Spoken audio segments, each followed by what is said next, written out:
America Ninja, America Ninja.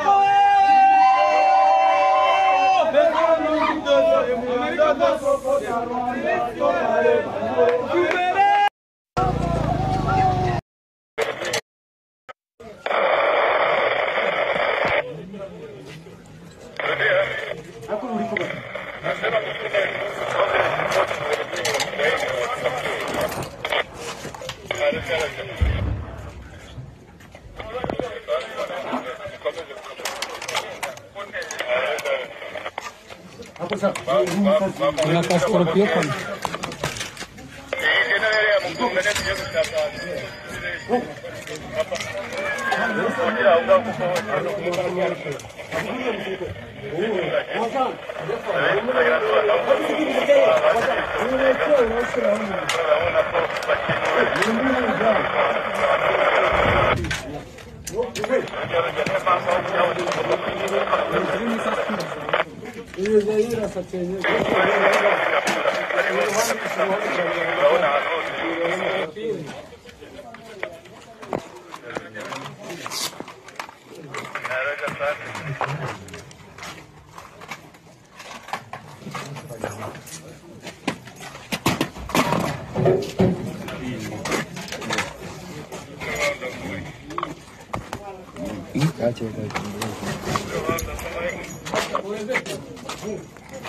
Kamata, niambie.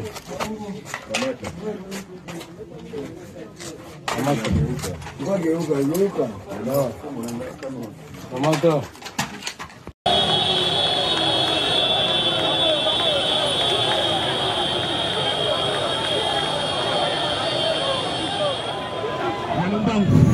Esika basani ni? Alongwa. Ezaka na bango te na ba M23 fo balongwa. Alors na bazoni oyo bango ba terroriste wana Rwandais étranger bazali. Bako kite bako tika bazoni wana na ba militaire ya MONUSCO. Na ba militaire ya FARDC. De Paul Kagame. Même ici ba côté linga na kati ya chambre. Na moni bango na porti, na ina lali na mbetu. Pas de masolo. Tu l'as dit de l'ogagité. Mais tu l'as dit de l'ogagité. Fatal le dit que Ngaï, Nandini, Masolo, Oyo, et Zéle Kana Angola, dialogue direct avec les M23. Mais dans les cadres d'une résolution 27 de 73, c'est-à-dire Masolo, il y a Angola, il y a Kenya. Il est pesé vivant. M23, il faut pas dire cantonnement. Il faut pas dire cantonnement, pas quand on a mis ça à la vie civile. Oh, le processus de la vie civile, ça veut dire quoi? Donc, aux amis, dans l'armée, dans la police, les Sénégalais, beaucoup va cantonner, service national. Si quoi, yo? Bandeko, bébé, t'as le Maboko. Fatia et mec, ce sont les Rwandais. Il est pesé vivant. Il est lorsqu'on a Luanda, Bakimino Bakimité. Délégation n'a dit chez Zalikuna, dans le moment où tu as Bazakuna, Babandi, Balinso, dans Solo. Ils sont dans Solo. Terroriste Banami Lodi. Parce que l'invitation à Bango et qui était dans Bango, il y a Bertrand Bissimo. Il y a Zali président à Bango, il y a M23. Invitation qui était dans Bango. Bertrand Bissimo a lobby. Ils sont orientés parce que aussi ma sanction. Les sanctions internationales. Ceux qui ont commis dans Luanda Bango Kanabiso. Peut-être qu'elle va capturer les sommes des athées.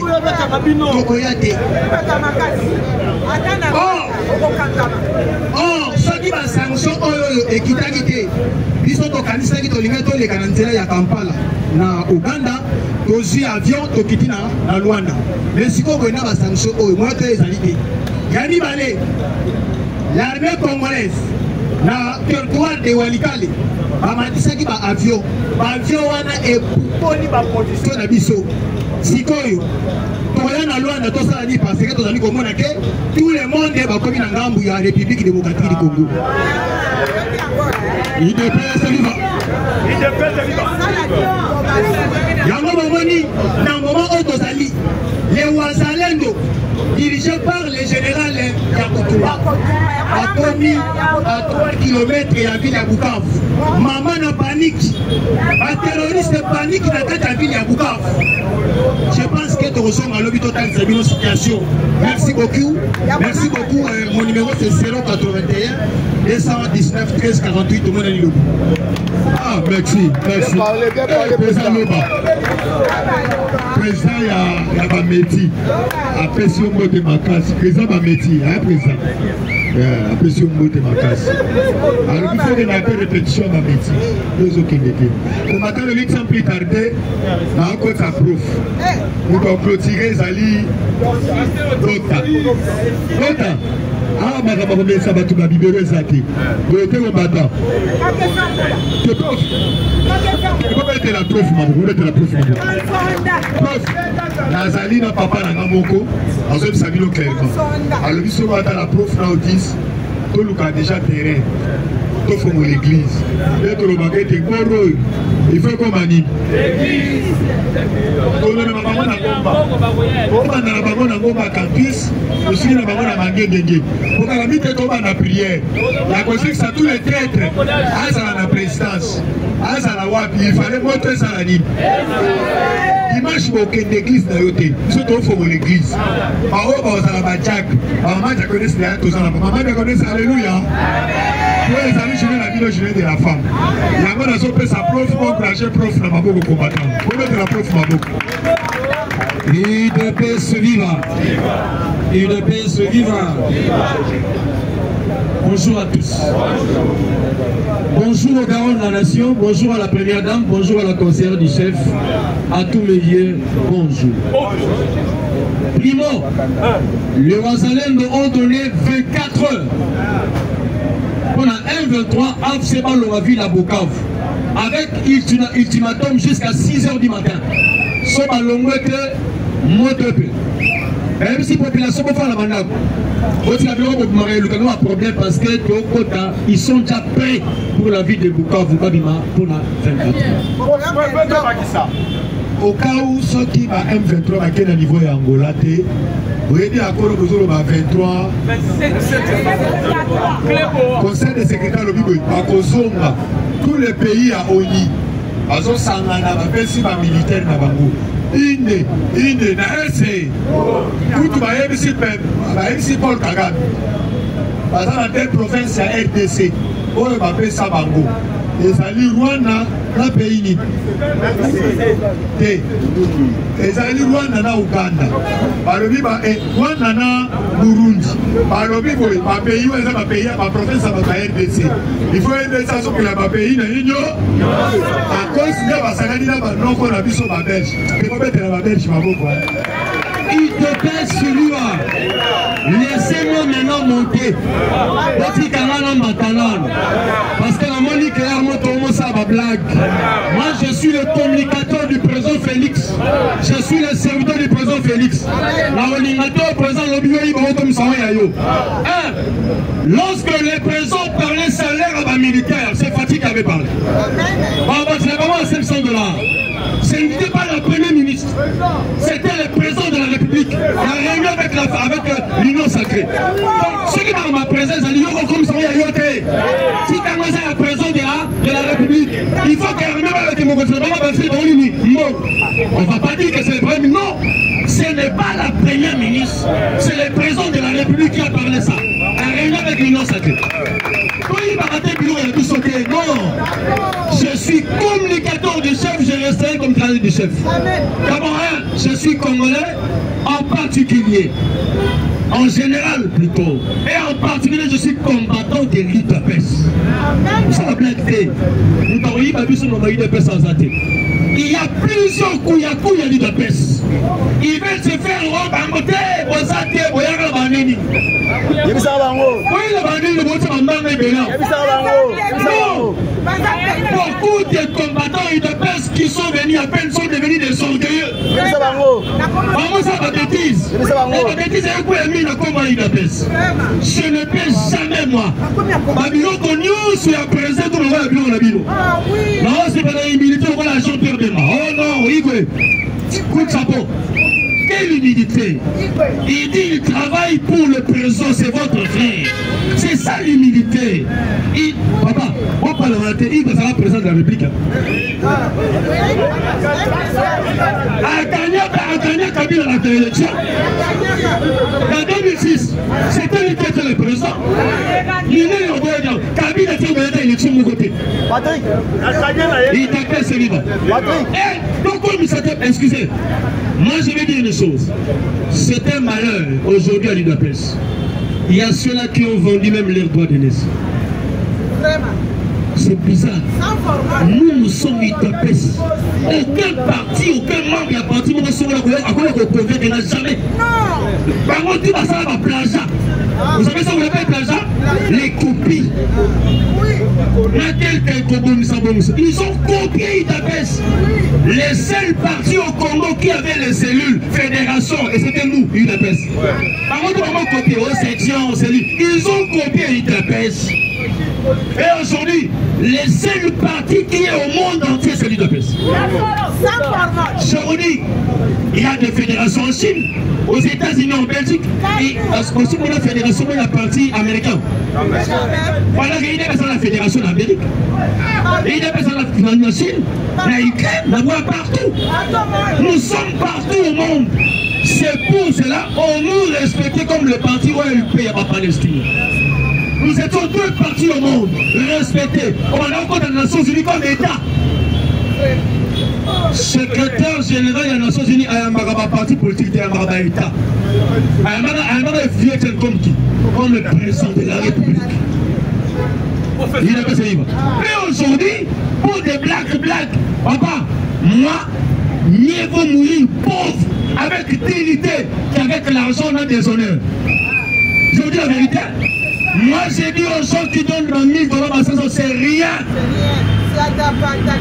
Ça prouve qu'il y a d'autres personnes qui sont venues seulement pour l'argent. Yango, la baby, c'est ma dépravation de mœurs.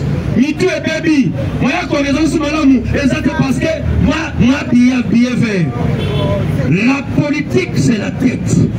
La politique, c'est la constance. La politique, c'est la transparence et la vérité. L'obaka Bosolo, tu vois ça, pour ma baisse.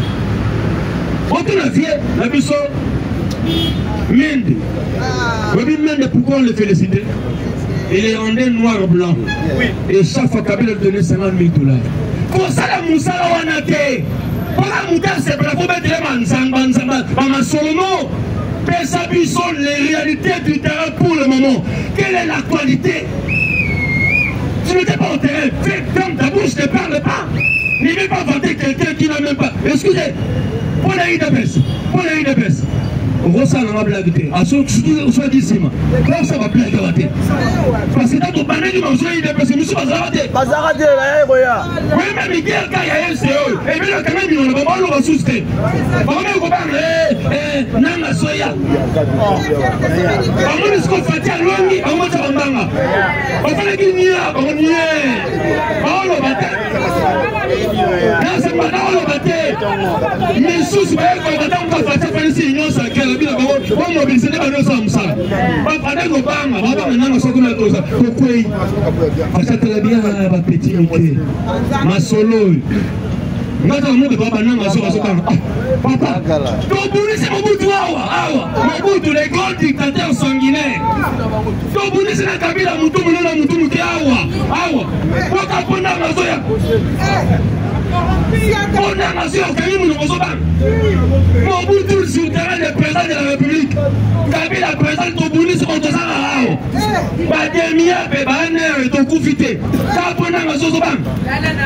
On nous dit parce que la gouma. À la 10 aussi qu'il y a une notion à bas la perte.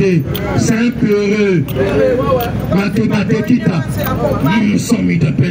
Nous resterons Idapes. Je vais parler de Jean-Pierre Bemba. C'est ça être un homme. C'est ça être patriote. C'est ça être un homme du chef.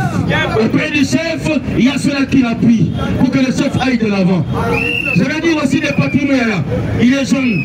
Courage à toi, chef. Il a dit ceci. Nous allons combattre les ennemis par les micros et les stylos. C'est ça, patrimoine. J'ai pris cet adage. La côte la banalise. Dans mon accueil, cet homme est allé loin. Il dit on va combattre les ennemis par les micros et les stylos. Quand on dit micro, c'est le message. On doit parler. On doit sensibiliser. On doit dire aux autres, prenez courage, levons-nous. Les stylos, c'est vraiment l'intelligence, la tête. Dans la Bible, il y a un moutou, comme un blanc, pas maté. Parce que dans les stylos, il y a aussi l'écriture. Il y a la pensée écrite. Oh, Kani Sochoma n'a pas commis. Et on a dit, oh, comment, ton solo bar. Avec tout ce que nous avons, on va combattre. Aujourd'hui, l'ennemi est carotte. Papi courage, avec devant mon frère. Je t'encourage, Papi Mouyaya. Moi, je t'applaudis. Je suis le communicateur, je t'applaudis. Fais ton travail, allez-y de l'avant. Je dirais aussi pour monsieur Moutamba. J'ai compris. Le bien a toujours été combattu. Oui, bien à Congo. Retourne à Banakwatu Bazar. Banakwatu Bazar. Bachaka bio na norme. Gobunga. Rakosi. Bachaka mamazela Gobunga. Tous les volets, Bazar toujours contre Moutamba. Asalaï de pesté, Asalamsa contre Fatih, Asalamsa contre... Papa, vous avez des gens qui étaient à la prison sans dossier. Vous voulez que les ministres viennent les appuyer. Un homme 20 ans à la prison sans dossier, pas de preuve. Mais il fait la prison, sans dossier. Mais il est embêté par rapport à quoi? Il travaille sur les messieurs, Asala mon populisme. Mata Tita, c'est que Jésus ça fait le populisme. Jésus qui s'appelle le populisme. Si vous voyez quelque chose qui fait mal, sachez qu'il y a toujours quelque chose de l'autre part.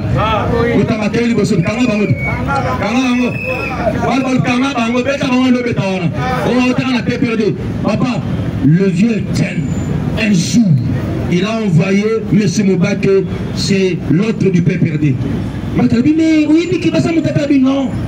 Toi, tu vas là-bas parce que moi, j'étais envoyé. Président, ils nous ont toujours infiltrés. Comme toi, tu sais qu'on nous infiltre, moi aussi, je les infiltre. Et la manière qu'ils font chez nous, moi aussi, je le fais chez eux. À côté, ça ne veut pas qu'un modèle. Quel modèle est vivant? À la limité, parce que la vie Etienne a bimi la porte à limité résidentielle. Kabila a béni la porte à limité. Et c'est que moi, tu es aussi. Ah mais non, je sais que vous n'étiez pas Kabila, vous n'étiez pas Tshisekedi. Bien ma songa dans le banc, ah mes vieux. Mais Kabila bien Kabila aussi, c'est que chez toi ici il y a des infiltrés. Bien c'est Kabila. Mais tu vois, moi aussi chez eux, j'ai aussi des gens qui me parlent. Je peux te dire ce que Kabila fait maintenant, parce qu'il y a aussi des infiltrés de chez des Mébachis. Vous sentez, hein? Mais comment soit Kabila bien, bon banane? La racine secondaire. Il y a le vieux Mende. Mende, oui, Mende. Félix ne va pas négocier avec les pantins. Même dans ce cas, il y a président. Le gars sont là. On m'a dit parce que Balbessé, Mbangweri, Bakimi, je ne suis pas avant-hier, je vous ai dit ici, Fatih ne peut jamais s'asseoir avec les pantins. Solina ma fanya, ici ma fanya, c'est là que je me suis donné. Dieu merci. Son nom ma fanya, ici ma fanya, président parlement debout, président parlement debout. Maintenant, le président vous perdez l'abissime. Nous sommes le parlement debout. Parlement debout, qui est différent du parlement assis. Lélo, président parlement assis a copié le nanga.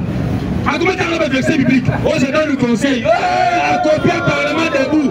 Parce qu'au parlement debout, nous parlons aussi de la Bible. Nous parlons, si votre président parlement assis a copié, Balthazar a copié. Oh, je donne le conseil au président, prenez parole biblique. Il oublie une chose. Les diables se déguisent en ange de lumière. Qui est le diable? Batassa. Que moi je connais bien. Amata, Akita, Malobanga va changer. À côté de l'ange, Satan, l'ange qui se déguise en ange de lumière. Asta se déguise en lumière, il est toujours ténèbres. Vous avez vu tombeau blanchi. Libanda, ils avaient bien. Menakati, tenez la Gombe à tomber sa kitoko, Menakati.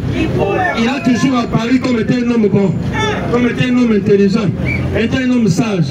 Par rapport à sa d'études, intelligence à la montée, sagesse à la montée. Parce que celui qui s'agit d'intelligence, au moment Wagner. Alors il nous renonce. Alors il a Kimbusa à Kamwe. Je vois la Kimbusa. Là on va tout Kambel Maya. On va Kimbusa, tout Kambel Maya. Là on va non mais. Kimbusa. Ah bien Wagner. Pessamon. Bagamine formé. Ah bien cette femme. Alors qu'au Congo, nous avons des gens qui sont plus intelligents, plus sages que Bamoussou, on avait à là. Fati, yo, on a mis 3 fois. Fati a déboulonné Batunions. Nalobaka notre président.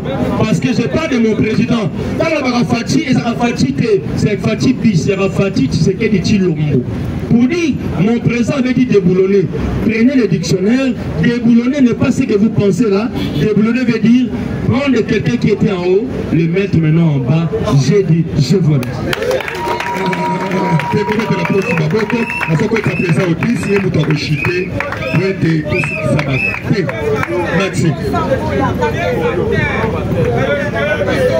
Il est c'est vivant. Les parlementaires debout.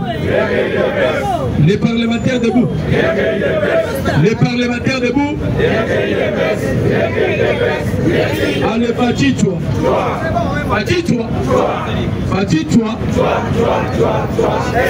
Comme est le président de la République, Mabogo. Président Félix. Andeko, il y a un journaliste Moro Boye, Aza, la guerre froide entre Yé et Pierrot Loua. Journaliste Wana Lobby, Pierrot Louara, à travers Rana Olivier Lebi.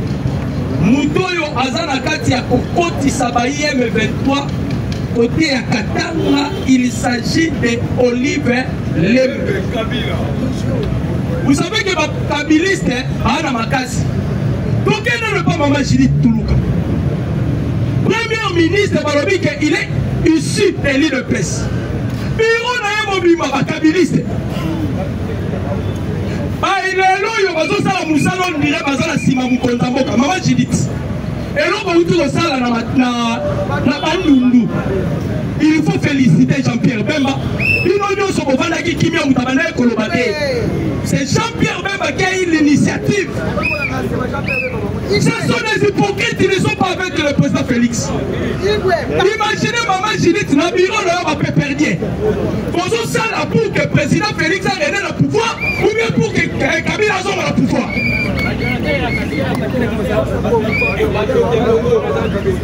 Pas d'accord. Quand nous devons protéger donc Luka Kozongi sa Kabila le pouvoir des années, c'est collaborer avec les kabilistes. Voilà Olive Lemé. Alors il s'agit que mon mari travaille dans le silence. Donc le silence là et ça va que Kabila sont en Akati à rébellion. Et je vous informe que Kabila sont déjà la rébellion. Si vous Maman Judith, si vous êtes dans la vision du chef, pourquoi dans le bureau là il y a que des pépérdiers? La qui s'habille sur il y a une peste, c'est tout le monde. Surtout nous travaillons dans la bataille de peste. Vous êtes la première ministre ici de l'île de Pes. Quand il s'habille sur le bureau là, tu as une peste, si ils sont dans la vision du chef de l'État. Non! Atika, évangile a fait une figuier. Vous tous, mon ami Jean-Pierre Bemba. Parce que Moutaozaki, c'était Jean-Pierre Bemba. Quand le président Félix a dit que Binognon sont de ce voir là, C'est alors côté vous êtes des hypocrites. Répétez à Jean-Pierre Bemambo, Makoko.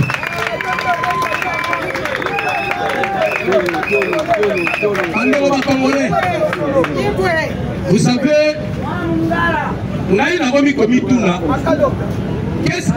qu'est-ce qui reste encore au président Félix à son bon banane à la Kisibisoté? Pour ma capacité à mailler le président Félix, ça dépasse l'attendement humain. On est comme un Congolais. On dit RDS yo lo bakabate kamboko to kabula. Sachez bien, so lo bakango tiye moti. Bandeko, baminele naïté baminele. Na 1600 ans. Première cartographie Afrique. Babandaki côté ya carte ya RDS bandaki côté Afrique. Babandaki kokoma ala tête. Penita yete minele. Soko kei ko traduire yango na français bani koloba la terre bénie. Donc kokoma na 1588 ba changer ba komi kokoma iderium terre. Ce qui veut dire la terre des Juifs. C'est-à-dire dans l'Antiquité, Minela ba ebaki que la terre la plus bénie au monde c'est la République démocratique du Congo.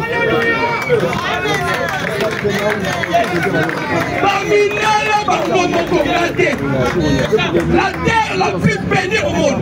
Vous savez pourquoi nous sommes bénis? Quelle est la matière? La Bible dit là où sera le corps, les aigles et les vautours se battront. Ceux qui vont se la corps, on parle du corps d'Adam. Première créature de la Bible, c'est que Adam a été créé en République démocratique. Voilà pourquoi la Bible dit là où sera le corps, les aigles et les vautours se battront.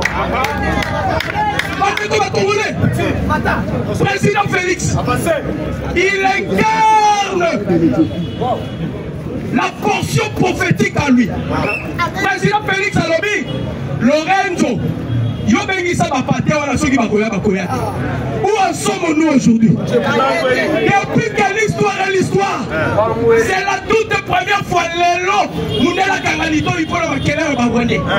Aminela Barabito, Koyoka Kalisusu Wanda. Yo, Meli Bangi, si c'est que la sauce à l'élo, vous êtes maudit. Aucun président au monde, on peut les comparer avec Tshisekedi. Boromaki est engagé. Boromaki est à un niveau d'étudiité. Asa Mouta était Karaba Pizza. Paul Kagame 32 ans du pouvoir. Mouta est la 6e mandat d'ailleurs. 6e année à mandat d'ailleurs. A renversé Paul Kagame. Je vais vous dire une chose. Vous savez qu'il y a 2 pays dans le monde. Vous savez qu'il y a un statut. Il y a ma victime. Oui, mais ça, c'est ma victime. Un pays a un statut de victime, un pays intouchable. Les États-Unis vont intervenir. Ces 2 pays, c'était l'Israël et l'Afrique du Sud. Paul Kagame a créé un génocide. Il a récupéré le statut à la victime. Kagame a 2 statuts. Il a un statut de victime, il a un statut de génocide. Voilà pourquoi Paul Kagame a promis. Pourquoi? Parce qu'il était à la statue de victime. Le président Félix est venu. Nous avons récupéré les statuts de la victime. La RDC est placée parmi le pays victime dans le monde. Voilà pourquoi les États-Unis, Donald Trump, Bakoti Réunion, a pété le mot 3 fois la messe. Alors il faut que le peuple congolais soit protégé.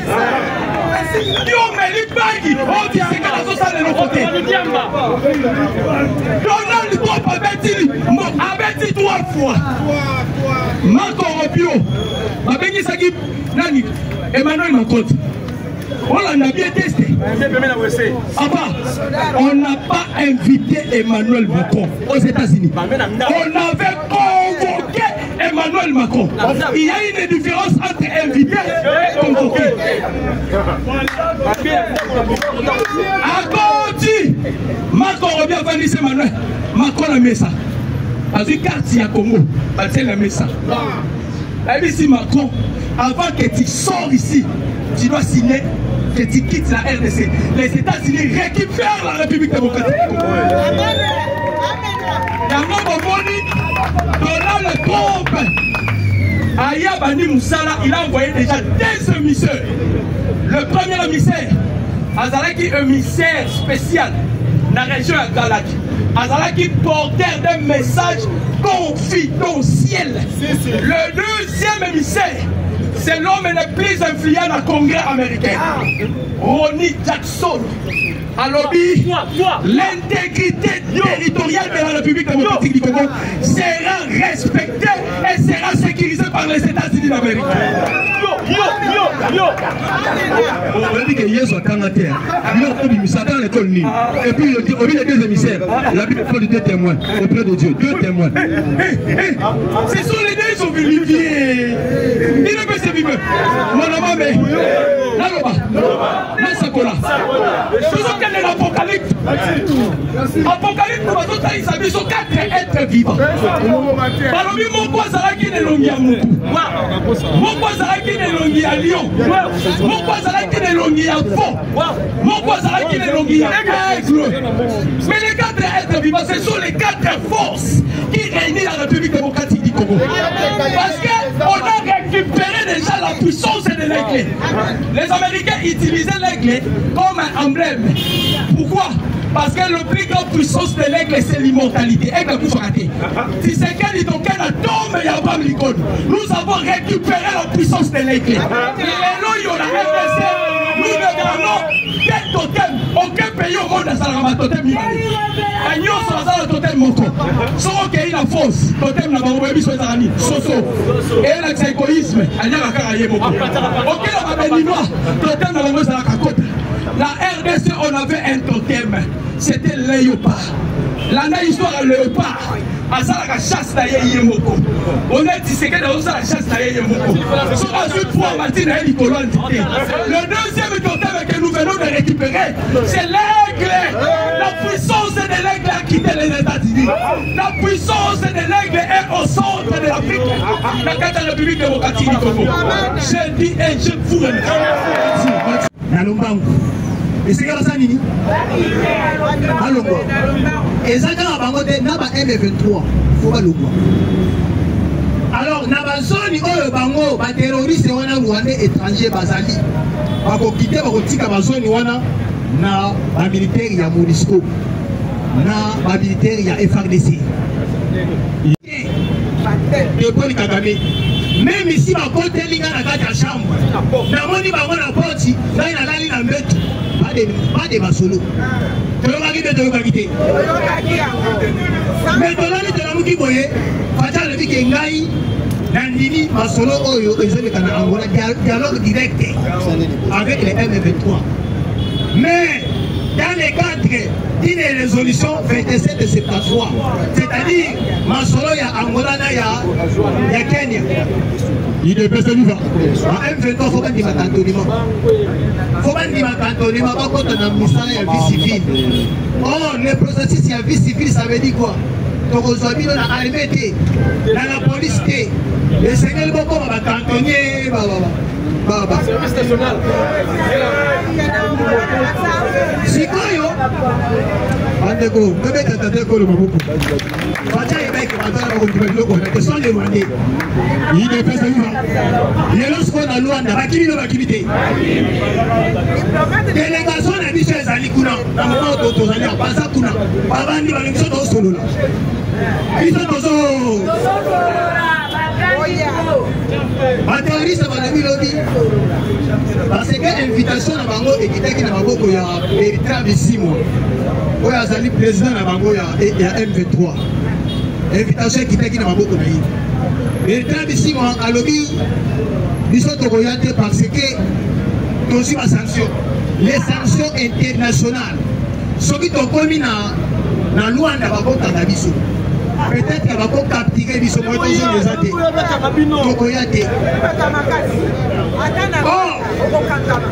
Or, ceux qui vont sanction et qui t'a quitté, ils sont au Canada qui ont les Canadiens à Kampala, na Ouganda, aussi avion, au Kitina, na Luanda. Mais si on a une sanction, moi, tu es allié. Yanni Balé, l'armée congolaise, na territoire de Walikale, bamatisaki ba avion wana epuponi ba position na biso. Sikoyo, toya na loi na tosala ni parce que tozali komona ke tout le monde ba komi na ngambu ya République démocratique du Congo. IDPS viva. Yango bomoni na moment où tozali les Wazalendo dirigés par le général Yakutumba a commis à 3 km de la ville de Bukavu. Maman na panique, un terroriste panique dans la ville de Bukavu. Je pense que tu ressens à l'hôpital de la situation. Merci beaucoup. Merci beaucoup. Mon numéro c'est 081 219 13 48. Tout le monde est là.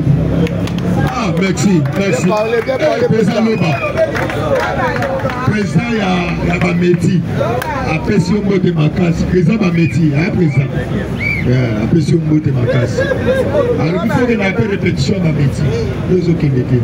Pour maintenant, le lutte sans plus tarder, dans un côté à prof. Nous allons clôturer Zali. D'autres. Ah, madame, on va ça va tout la libérer ça. Vous êtes au bâtard. Tu peux pas être la prof, maman. Vous êtes la prof, maman. Prof, Nazali n'a pas parlé à Moko. On s'est salué clairement. Alors, il se voit dans la prof, là, au 10. Tout le cas déjà terrain. Tout le monde l'église. Il faut qu'on manie. L'église. On a un campus. Aussi, on a un dengue. Pour la vie, on a la prière. La consigne, ça tous les traîtres. À la présidence.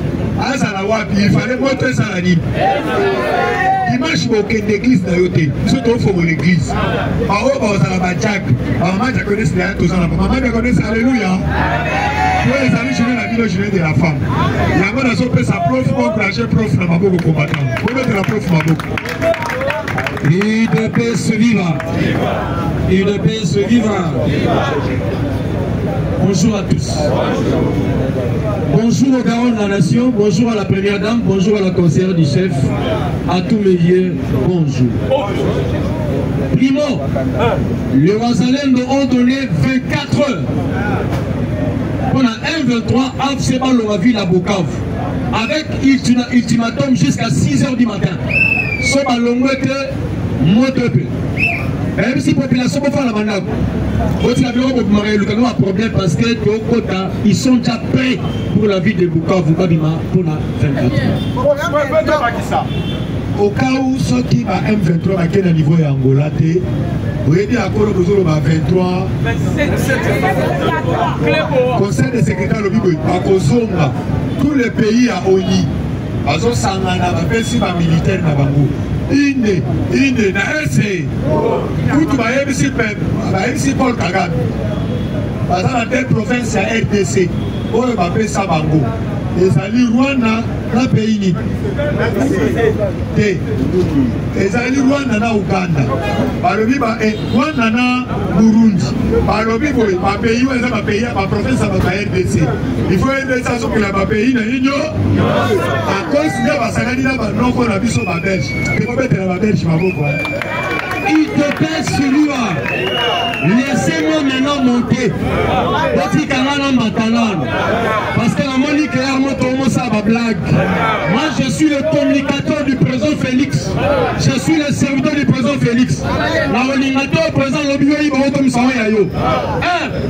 lorsque le président parlait salaire à la militaire, c'est Fatih qui avait parlé. C'est vraiment à 500 $. Ce n'était pas le premier ministre, c'était le président de la République. La réunion avec l'Union sacrée. Donc, ceux qui sont ma présence, ils ont comme ça, si tu as la présence de la République, il faut qu'elle remette avec mon gouvernement. On ne va pas dire que c'est le premier ministre. Non, ce n'est pas la première ministre, c'est le président de la République qui a parlé ça. La réunion avec l'Union sacrée. Non, je suis communicateur du chef, je resterai comme travail du chef. D'abord, je suis congolais, en particulier, en général plutôt, et en particulier, je suis combattant de l'UDPS. Ça va bien être. Nous t'aurions pas vu sur nos UDPS sans athée. Il y a plusieurs couilles à l'UDPS. Ils veulent se faire robe à côté, aux athées, aux yagas, Oui, le bandit de votre maman est bien. Non. Beaucoup de combattants UDPS qui sont venus à peine sont devenus des orgueilleux. Maman, ça va bêtise. La bêtise est un coup émis dans le combat UDPS. Je ne peux jamais, moi. Ma bureau connu, c'est à présent tout le monde à bureau la bureau. Non, c'est pas la humilité, on va la chanter de moi. Oh non, Igwe. Coup de chapeau. Quelle humilité. Il dit il travaille pour le président, c'est votre frère. C'est ça l'humilité. Papa, on parle de la télé, il sera président de la République. Akanya Kabila à la élection. En 2006, c'était lui qui était le président. Kabila était à l'élection de mon côté. Il tapait ce livre. Donc, excusez, moi je vais dire une chose. C'est un malheur aujourd'hui à l'UDPS. Il y a ceux-là qui ont vendu même leurs droits de naissance. C'est bizarre. Nous sommes UDPS. Aucun parti, aucun membre de la partie, nous sommes là, à quoi on convient de n'a jamais. Par contre, tu vas ça va plagiat. Vous savez ça, vous appelez plagiat? Les copies. Ils ont copié UDPS. Les seuls partis au Congo qui avaient les cellules, fédération, et c'était nous, UDPS. Par contre, on a copié aux sections, cellules. Ils ont copié UDPS. Et aujourd'hui, les seuls partis qui est au monde entier, c'est l'UDPS. Je vous dis, il y a des fédérations en Chine, aux États-Unis, en Belgique, et aussi pour la fédération de la partie américaine. Voilà qu'il y a la fédération d'Amérique, il y a la Chine, la Ukraine, la voie partout. Nous sommes partout au monde. C'est pour cela qu'on nous respecte comme le parti OLP à Palestine. Nous étions deux partis au monde, respectés. On a encore dans les Nations Unies comme État. Secrétaire général des Nations Unies a un parti politique de un État. Un vieux comme le président de la République. Il a passé libre. Et aujourd'hui, pour des blagues, papa, moi, mieux vaut mourir pauvre avec dignité qu'avec l'argent on a des honneurs. Je vous dis la vérité. Moi j'ai dit aux gens qui donnent $1000 à 500, c'est rien. Ça prouve qu'il y a d'autres personnes qui sont venues seulement pour l'argent. Yango là, ma baby, c'est ma dépravation de mœurs. Me too et baby. Moi, il y a une raison sur mon amour. Exactement parce que moi, bien fait. La politique, c'est la tête. La politique, c'est la constance. La politique, c'est la transparence et la vérité. L'obaka bosolo, tu vois ça, pour ma baise. On te la vie, la biso. Mende. Oui, Mende, pourquoi on le félicite? Il est rendé noir-blanc. Et chaque fois Kabila lui donnait $50 000. Pour ça, la moussala wanate. Pour la moussala, c'est pour la mettre les manzamba. Maman Solomo. Pesabi sont les réalités du terrain pour le moment. Quelle est l'actualité? Tu n'étais pas au terrain. Ferme ta bouche, ne parle pas. Ne vais pas vanter quelqu'un qui n'a même pas. Excusez. Pour les UDPS. On voit ça dans la blague. À ce que soit d'ici. Comme ça va blague. Parce que dans ton panel, tu vas jouer UDPS. Je suis pas zaraté. Pas zaraté, là, boya. Oui, mais Miguel, quand il y a un CO, et bien là, quand même, il va le ressusciter. On va me comprendre. Nanga soya. On va nous confater à l'ONU. On va se rendre. On va dire qu'il y a. On y est. On le battre. Là, c'est pas dans le battre. Mais sous ce moment, on va faire une union sacrée. On va mobiliser les ballons sans ça. On va faire des bangs. On va faire une annonce comme la chose. Pourquoi? Parce que très bien, ma petite Mickey. Ma solo. Papa, Tobouni c'est Mobutu awa. Mobutu, les grands dictateurs sanguinaires. Tobouni c'est la Kabila Mutu awa. Waka pona mazoya. Pona mazoya Kamimu Nozoban. Mobutu sur le terrain des présidents de la République. Kabila président Tobouni c'est Montosana awa. Bademia Bebane et Tokufite. Kapona mazoban. On nous demande parce que la gouma. Elle a dit qu'il y a une notion avant la perte. C'est un peureux. Nous sommes Idapes. Nous resterons Idapes. Je vais parler de Jean-Pierre Bemba. C'est ça être un homme. C'est ça être patriote. C'est ça être un homme du chef. Auprès du chef, il y a ceux-là qui l'appuient pour que le chef aille de l'avant. Je vais dire aussi des patrimoines. Il est jeune.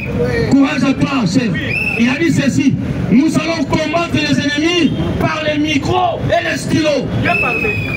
C'est ça, patrimoine. J'ai pris cet adage. La côté de l'analyse, dans cet homme est allé loin. Il dit on va combattre les ennemis par les micros et les stylos. Quand on dit micro, c'est le message. On doit parler. On doit sensibiliser. On doit dire aux autres, prenez courage, levons-nous. Les stylos, ça me démontre l'intelligence, la tête. Il y a un tour, comme un blanc, pas maté. Parce que dans les stylos, il y a aussi l'écriture. Il y a la pensée écrite.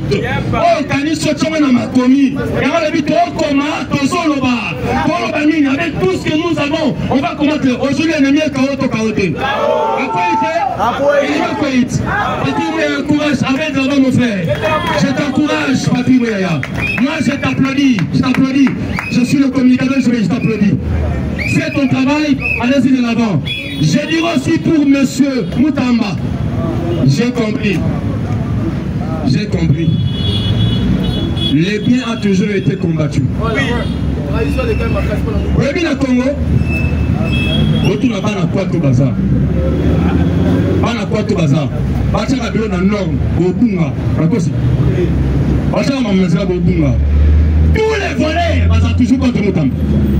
Asalaï de pesté, Asamsa contre Fatih, Asamsa contre... Papa, vous avez des gens qui étaient à la prison sans dossier. Vous voulez que les ministres viennent les appuyer. Un homme, 20 ans à la prison sans dossier, pas de preuve. Mais il fait la prison, sans dossier. Mais il est obété par rapport à quoi? Il travaille sur le monsieur, Asala va faire un populisme. Mata Tita, c'est que Jésus ça fait le populisme. Jésus qui ça fait le populisme. Si vous voyez quelque chose qui fait mal, sachez qu'il y a toujours quelque chose de l'autre part.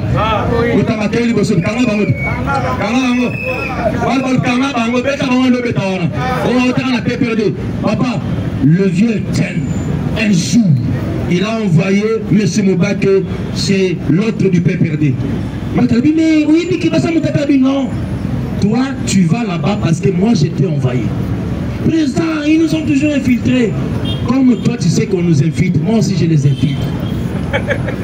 Et la manière qu'ils font chez nous, moi aussi, je le fais chez eux. À quoi qu'ils sont pas qu'un modèle. Quel modèle est vivant? À la limité.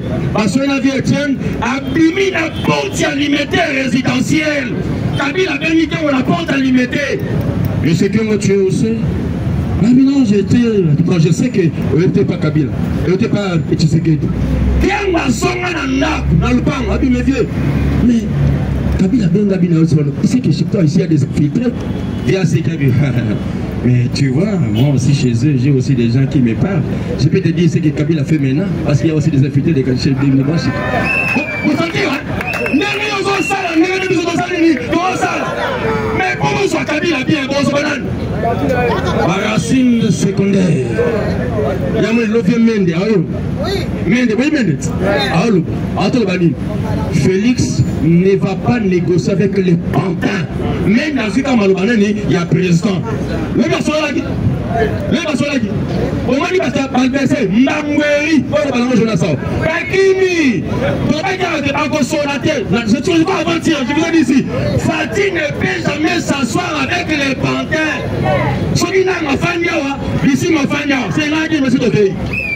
Merci. Son nom a fait ici ma famille. Président Parlement debout, président Parlement debout. Maintenant, le président vous prenez nous sommes le Parlement debout. Parlement debout, qui est différent du Parlement assis. L'élo, président Parlement assis a copié Yonanga. À combien de temps on va verser public? Oh, je donne le conseil. À copier le Parlement debout. Parce qu'au Parlement debout, nous parlons aussi de la Bible. Nous parlons, si votre président Parlement assis a copié, Balthazar a copié. Oh, je donne le conseil au président. Prenez parole biblique. Il oublie. Il oublie. Il oublie une chose.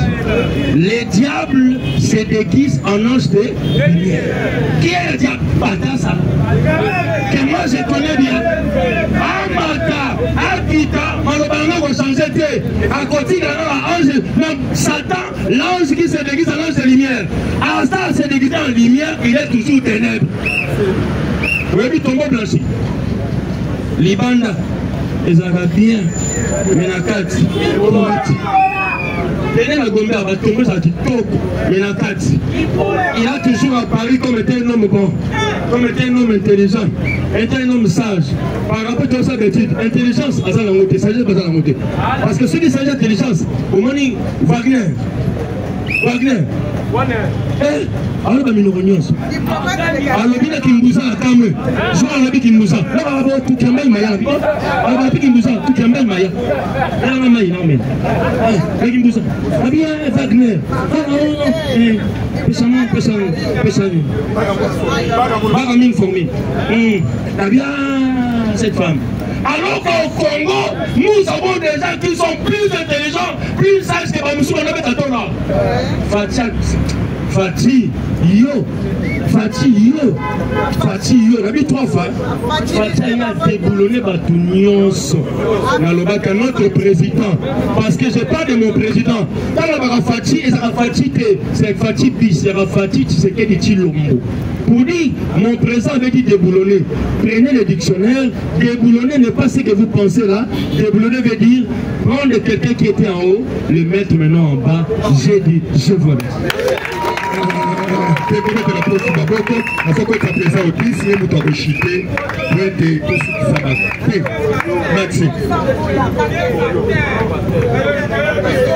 Il est paix, c'est vivant. Les parlementaires debout. Les parlementaires debout.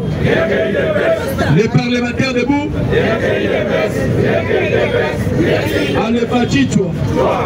Fatih-toi. Fatih-toi. Vous êtes le président de la République, Mabogo. Président Félix. Il y a un journaliste Moroboé, Aza, la guerre froide entre Yé et Pierrot Loua.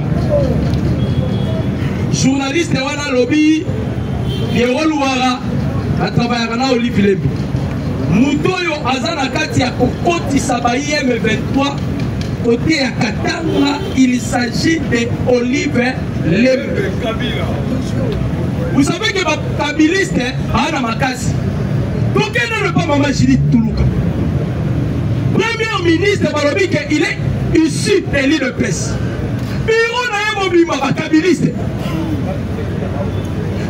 Il est là, il y a un moussalo, il y a un sima moukontamboka, Maman Judith. Et là, on va tout ça na Bandundu. Il faut féliciter Jean-Pierre Bemba. C'est Jean-Pierre Bemba qui a eu l'initiative. Ce sont des hypocrites qui ne sont pas avec le président Félix. Imaginez Maman Judith na bureau là va perdre. Bonjour ça là pour que le président Félix a gagné le pouvoir ou bien pour que Kabila soit le pouvoir.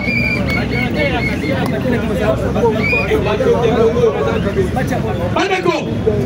Quand nous avons protéger donc Kabila le pouvoir des années, c'est collaborer avec les kabilistes. Voilà Olive Lembe. André Bissabiso que mon mari travaille dans le silence. Donc silence d'ailleurs, et ça veut que Kabila sont à la 4e rébellion. Et je vous informe que Kabila sont déjà la rébellion. Si vous Maman Judith, si vous êtes dans la vision du chef, pourquoi dans le bureau là il n'y a que des pépériers? La Bissabiso, il y a une peste, c'est tout le monde. Sont tous travailler là, il y a une peste. Vous êtes la première ministre ici de l'IDPS. Kalisa Biso la bureau là yo. Tu as eu la peste sinon, ils sont dans la vision du chef de l'État. Non! Atika, l'évangile a fait une figure. Vous tous, mon ami Jean-Pierre Bemba. Parce que Moutarosa qui c'était Jean-Pierre Bemba. Quand le président Félix a dit que Binognon sont vos décevoirs là, c'est alors que vous êtes des hypocrites. Jean-Pierre Abe Mambo, Maboko.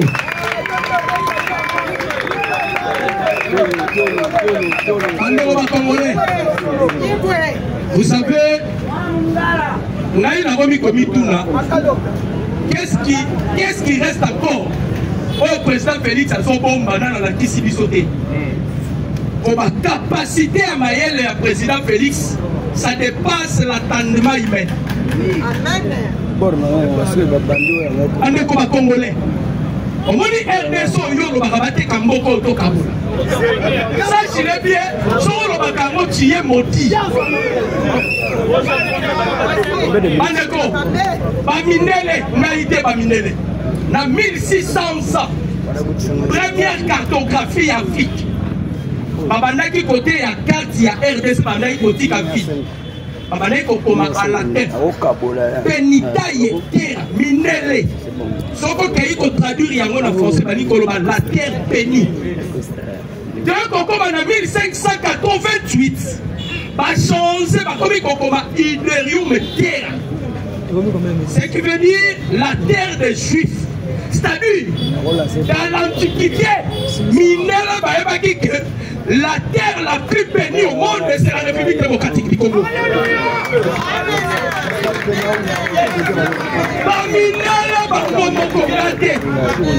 La terre la plus bénie au monde. Vous savez pourquoi nous sommes bénis? Quelle est la matière? La Bible dit là où sera le corps, les aigles et les vautours se battront. Ceux qui vont sur le corps, on parle du corps d'Adam. Première créature élevée, c'est que Adam a été créé en République démocratique du Congo. Voilà pourquoi la Bible dit là où sera le corps, les aigles et les vautours se battront. Président Félix, il incarne la portion prophétique en lui. Président Félix Alobi, Lorenzo,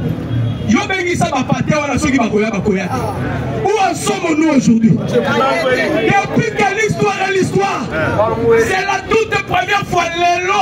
Mounela Kangalito, il faut le maquiller au Babouane. Aminela Barobito, Koyoka Kalisou Souanda. Yo, Meli Bangi, si c'est que la sauce à l'élo, vous êtes maudit. Aucun président au monde, on peut les comparer avec Tshisekedi. Boromaki est engagé. Boromaki est à un niveau d'étudié. Asa Mouta était Karaba Pizza. Paul Kagame est en 2 ans du pouvoir. Mouta est la 6e mandat d'ailleurs. 6e année en mandat d'ailleurs. A renversé Paul Kagame. Je vais vous dire une chose. Vous savez qu'il y a 2 pays dans le monde. Vous savez qu'il y a un statut. Il y a ma victime. Oui, mais ça, c'est ma victime.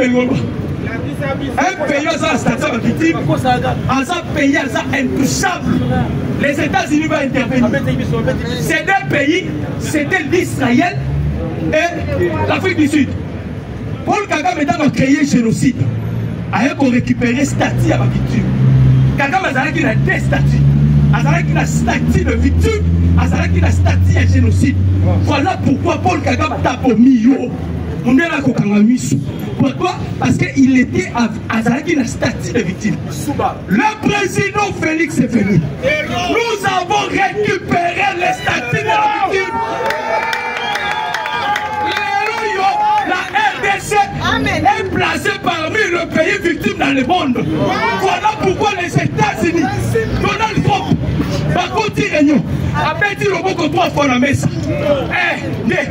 alors il faut que le peuple congolais soit protégé.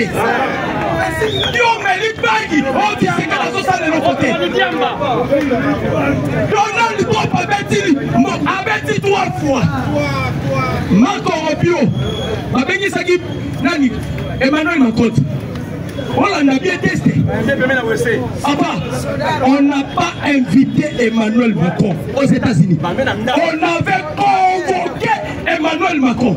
Il y a une différence entre invité et convoqué. À Côte, Macron revient à Vanis Emmanuel. Macron a mis ça. Parce que quartier à Congo, il a mis ça. Et ici Macron, avant que tu sors ici, tu dois signer que tu quittes la RDC. Les États-Unis récupèrent la République démocratique du Congo. Donald Trump Aya Bani Moussala, il a envoyé déjà 2 émissaires. Le premier émissaire, Azalaki émissaire spécial dans la région de Galaki. Azalaki porteur d'un message confidentiel. Le deuxième émissaire, c'est l'homme le plus influent dans le Congrès américain. Ronnie Jackson. Alors, l'intégrité territoriale de la République démocratique du Congo sera respectée et sera sécurisée par les États-Unis d'Amérique. On dit que hier soit canataire. Et puis au milieu des émissaires, la Bible parle de 2 témoins auprès de Dieu. 2 témoins. Ce sont les 2 sont vérifiés. Il ne peut se vivre. Mon ami, mais. Là-bas. Toujours quel est l'Apocalypse. Apocalypse, ils s'habillent sur 4 êtres vivants. Balobi, mon poids, Zalaki, ne l'ongi à Moukou. Mon poids, Zalaki, ne l'ongi à Lyon. Mon poids, Zalaki, ne l'ongi à Faux. Mon poids, Zalaki, ne l'ongi à Aigle. Mais les 4 êtres vivants, ce sont les 4 forces qui réunissent la République démocratique du Congo. Parce qu'on a récupéré déjà la puissance de l'aigle.